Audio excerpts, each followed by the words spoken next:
Bom, a gente falou um pouquinho de cadastro fiscal e agora vamos falar da abertura da empresa no país. Uma empresa vai significar necessariamente iniciar operações. É possível que a empresa tenha como sócios pessoas singulares no Brasil, pessoas físicas. É possível também que sejam sócios pessoas coletivas, pessoas jurídicas. Para isso, a gente tem que lembrar que a gente tem que ter aqueles cadastros fiscais que a gente falou já no nosso primeiro vídeo. Além disso, quando eu vou abrir uma empresa em Portugal, eu tenho sempre que definir qual vai ser a sede dessa empresa, então muito provavelmente a gente vai precisar de um contrato de arrendamento. A gente vai ter que definir quem é o contabilista da empresa, um contador, como a gente diz no Brasil, e é obrigatório que a empresa tenha um contabilista conduzindo as suas atividades e conduzindo também os seus registros contábeis. Para além disso, é muito importante que a gente faça em Portugal, no momento da abertura da empresa, a comunicação para o Ministério da Justiça do RCBE. Essa é uma sigla um pouco tricky aqui, mas o RCBE é o Registro Central do Beneficiário Efetivo, que faz com que a gente comunique ao Ministério da Justiça quem são os efetivos donos daquela companhia, daquela empresa. Então, o governo português sabe quem é o titular do capital e sabe quem controla a empresa. Para além disso, você vai precisar também manter uma gerência na empresa.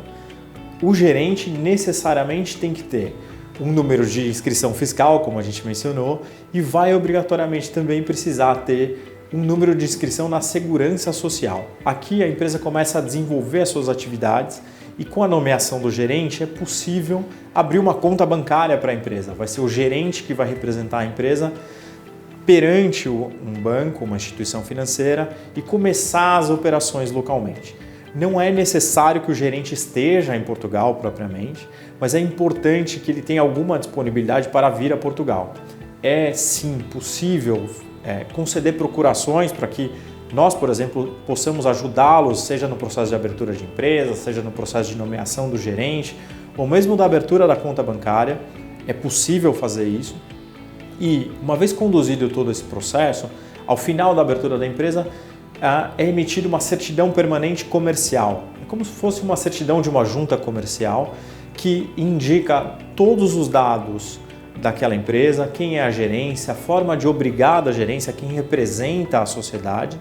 E, para além disso, essa certidão permanente contém um código que permite àquelas pessoas que fazem negócios com a empresa conferir todos esses dados.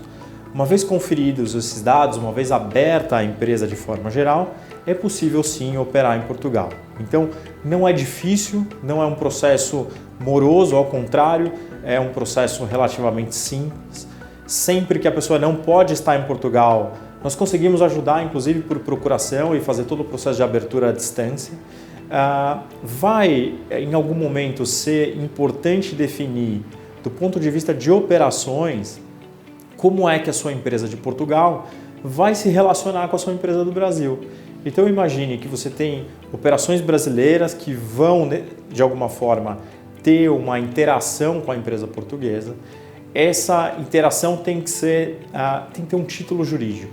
Há uma prestação de serviços, há um licenciamento de marcas, um licenciamento de patentes. Qual é a forma com que as empresas se relacionam? Isso é muito importante. Então, eu acho que a gente não pode deixar de considerar esses itens na definição do modelo que a gente vai seguir. Ainda na parte da abertura de empresas, é muito importante a gente planejar.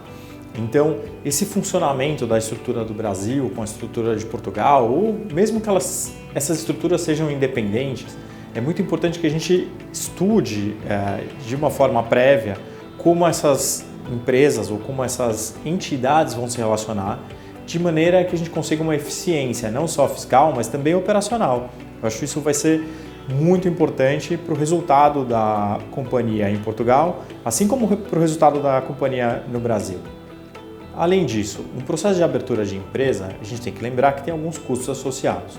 Atualmente, para se abrir uma empresa em Portugal, há algumas taxas a serem pagas ao registro de comércio aqui, que é o Instituto de Registro e Notariado, de cerca de 250 euros, mais ou menos, Além do que é possível, para pesquisar o nome da empresa que se queira, também há uma taxa a ser paga, como €75 se não houver uma urgência.